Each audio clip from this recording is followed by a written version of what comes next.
What's going on, everybody? It's your boy JRich. Week 10 in the NFL is here, and here is your best place to get an early look at some great lines over on Prizepicks. I have been looking and I have been shopping, and I have found a ton of potential values that you can put on your slips, things to kind of put on a short list, do a bit of research for, and ultimately put on your slips. It is an early look, so make sure you do shop these lines to make sure they are still at the same value we are looking for. But let's dive into everything week 10 with this early look on Prizepicks right now. So as you guys can see here, there is a ton of value, like tons and tons and tons of value right now. You know, when we're looking on Prizepicks, we want to see stuff that is in the range of minus 130, minus 135, minus 140. So like top of the list, Aiden O'Connell under his passing yards already looks like a phenomenal play. You know, you can get it at 207.5 on Prizepicks. It's 207.5 on DK right now. You see the under minus 140. We've seen quarterbacks continuously struggle against this Jets defense. They've struggled to put up yards. They've struggled to put up points. They've struggled in general. Aiden O'Connell, a rookie quarterback. Does Vegas kind of let it fly with O'Connell potentially? But minus 140 is tremendous value, and you want to take it because it already does look really, really good. Another one that looks great is Jalen Reagor for the New England Patriots to go under 21.5 receiving yards. Now, the problem is we don't know who's going to be active for the Patriots. We don't know how much they're going to throw. They are also playing in Frankfurt this week, but Reagor is new to the system, so how many opportunities is he really realistically going to have? That's the biggest question. You see Geno Smith looks pretty good right here under his passing yards at 261.5. Now, I'm not entirely sold on this one. Now, Geno has been bad recently, and he is playing the Washington Commanders, and that's really the only thing that gives me pause. The Commanders have allowed the third most yards to opposing quarterbacks this season on a per-game basis, so that is not great. You see Ramondre Stevenson to go over his receptions, minus 130 to the under. It's difficult, right? Because they don't have a lot of weapons in New England. How are they going to beat this team? That's a big question. You have Saquon Barkley under 3.5. How much does Tommy DeVito dump it down to him in Dallas? But the value looks pretty good. Jerome Ford receptions under 2.5. Now that Kareem Hunt is back, that's another reason why you may go under that one. Tajay Spears, I'm kind of on board with. I do like this George Kittle play though against Jacksonville. Jacksonville's defense has been phenomenal this year. You have 3.5, which, you know, it is light for Kittle, but the big thing is Deebo Samuel is back this week, so that is going to be a key contributor. If they want to protect Brock Purdy, if they want to do everything they can to win this game on the road, I think getting the ball in Deebo's hands more, Kittle staying in to block a little bit more, and him just doing a little bit less in the receiving game. So, you know, Kittle may only have 4 or 5 catches in a game, and especially with Deebo back, those numbers may be even less. So we'd have to be super efficient if he was going to pass this number. Looking at some overs, Jonathan Taylor's receiving yards at 18.5. That's a great number. You know, he can obviously break it in one play. Couple plays there, but against New England, this is kind of how I think you can neutralize the defense. They are great in the back end and have been for many years, but one of the areas they do struggle is against pass catching running backs, so that is a great spot. You have Breece Hall. Love the Breece Hall play as well against the Raiders. The Raiders have, I believe, the second worst defense in allowing rushing yards to opposing running backs. It's the way they're going to protect Zach Wilson. It's the way they're going to potentially win this game. Samaje Perine for Denver up against Buffalo. This is an interesting play because I was looking at Jaleel McLaughlin. He was another one looking at his receiving yards under, and it was trending more towards a receiving yard over for Perine. We know that Javonte Williams, you see, it's more of an underplay here right now, and it basically is saying is that more so we prefer Perine because that's more his role, right? If he's going to do anything against this Buffalo team, especially if the game gets out of hand to some degree, Perine will be involved in the receiving game, and at 12.5 yards, it does look pretty good. You see, it is minus 130 to the over right now. Brandon Cooks receptions, I will happily pass on that one.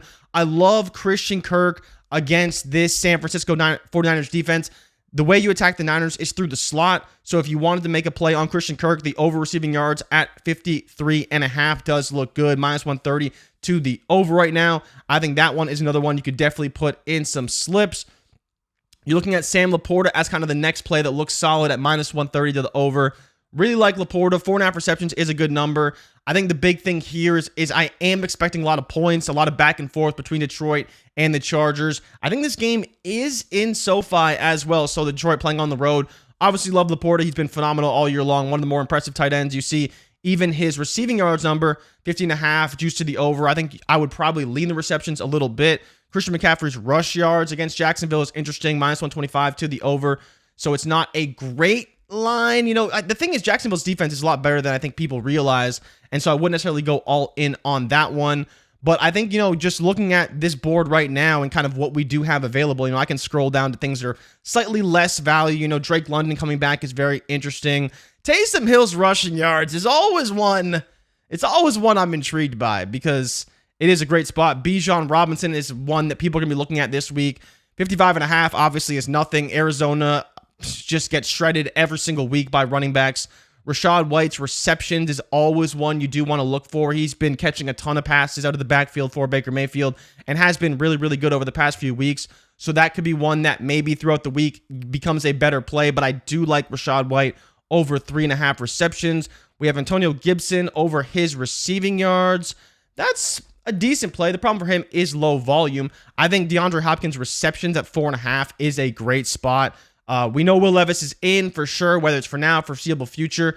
Do like Will Levis a lot. I think that he will get the ball to Hopkins. 5 receptions against the Tampa Bay defense isn't asking a lot, but I think it's a good spot. So for me, I would be willing to put that one. I'd probably yellow light that one just because it's not quite there from a value perspective, but I do really like it. Trevor Lawrence up against this San Francisco defense, love his rushing yards. Lawrence has been running a lot this year, and definitely at 15.5, I think it's a great number for him. I believe they are going to generate pressure. Obviously, Chase Young will now be acclimated to this defense. I think Lawrence will have to run a little bit in this game to help them win, and I think that 15.5 is a more than reasonable number. You see Sportsline has him here right at 20. I think that's a much better line. This line could be one that moves throughout the week and may continue to do so. So I do like that one quite a bit. I honestly, you see about 5, 6, 7, 8 plays right now. Let's see what else we can find kind of in the middle of the board that could be good. Brian Robinson receptions, not terrible. At the bottom, is there anything towards unders? Not really. Jameson Williams receptions under 1.5. I mean, my goodness. Deontay Johnson receptions at 5.5. I wouldn't go that route. Eckler at 4.5. Not terrible. Kamara. Don't take an under on Kamara this week. Minnesota blitzes a lot, so Derek Carr will probably have to dump it off a lot. Whether you want to take the receiving yards for Kamara, I probably wouldn't, but I would not be taking the under at 4.5 unless for some reason the books really, really liked the under. But just from a game script perspective and what we're seeing from Kamara and how Derek Carr has been utilizing him, a team that blitzes a lot is probably going to generate pressure against Carr, which means he's going to have to get the ball out early, which means he'll be getting it to Alvin Kamara, and he will probably get a ton of receptions. You see Jerome Ford's under rushing yards. He's been pretty good. Receptions for Travis Etienne at 3.5, actually. I don't know if he'd be catching 4 passes against San Francisco. Last year, the line for Etienne was 2.5, all year. All year was 2.5. And he may hit it some games. He's right around 50%. So to see it up at 3.5 is a little bit surprising. Not surprised to see it juice towards the under. Zay Flowers receiving yards, love taking over here, but that game is just not looking too good.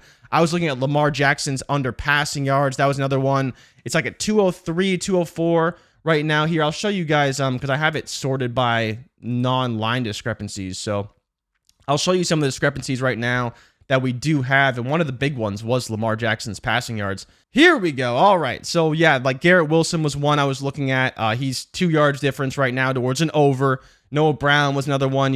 I believe it could be a bit of a shootout there, so that was kind of interesting. We're looking at some more underplays, right? But, Lamar Jackson's passing yards on Prizepicks, already got dropped, but it is 203.5 on DraftKings, minus 135 to the over or to the under. So it is saying he's probably going to go under in this matchup. And against Cleveland, I mean, no one should be shocked there. Jacoby Myers receiving yards, again, against this Jets defense. Doesn't look too good. They have a minus 135 to the under. What else was I looking at here? There was a couple overplays, some half edges. But the thing is, Prizepicks bumps all this stuff. So you're not really getting a ton there. Let's see if there's anything else. Yeah, I sorted out a lot of the key ones. These are the plays you really want to focus on as far as I'm concerned when I'm looking at some of these numbers, because these are the ones going to make a true difference, right? So can't really see the DeAndre Hopkins one, so I'll scroll down, but that's just his reception play that I talked about earlier. These are the ones you really want to be looking at and highlighting. You can pull up some line discrepancies towards the overs and take a look at that. A lot of it is pretty neutral right now, not a ton of movement. Josh Dobbs rushing yards, always love that play. DK 28.5 and pushing towards an over, so that could be one that you do like a little bit. Josh Allen rushing yards. I know a lot of people are on Josh Allen's rushing yards this week against Denver, so that could be one you want to monitor and potentially play in some slips, because it does look pretty good. And then if you did want to go to Garrett Wilson right here, line 66.5 on DK, 64.5 on Prizepicks, so a good discrepancy. Not a lot of movement in terms of the actual over-under. It's only 2 yards, so it's not crazy, but definitely one to monitor going forward. So thank you guys so much for watching, and as always, if you tail, give Prizepicks hell, and if we fail, do not bail. I got, I don't know, what is this, 7, 8, 9 picks for you to consider. Aiden O'Connell under passing yards at 207.5 looks great. George Kittle receptions under 3.5 does look good. Jonathan Taylor's receiving yards over 18.5 looks good. Breece Hall's rushing yards, great matchup, and -130 to the over. Christian Kirk receiving yards over 53.5, -130 also looks great. Trevor Lawrence rushing yards over 15.5 also looks great as well. And I talked about DeAndre Hopkins receptions over 4.5. Thank you guys so much for watching this early look. Make sure you do your research. Make sure you shop lines, because you will be getting better value. And there may be even more things at your disposal, but I hope that you can get some of these plays in some slips. And I will see you guys on Monday night for Monday Night Football. And I'm out. Peace.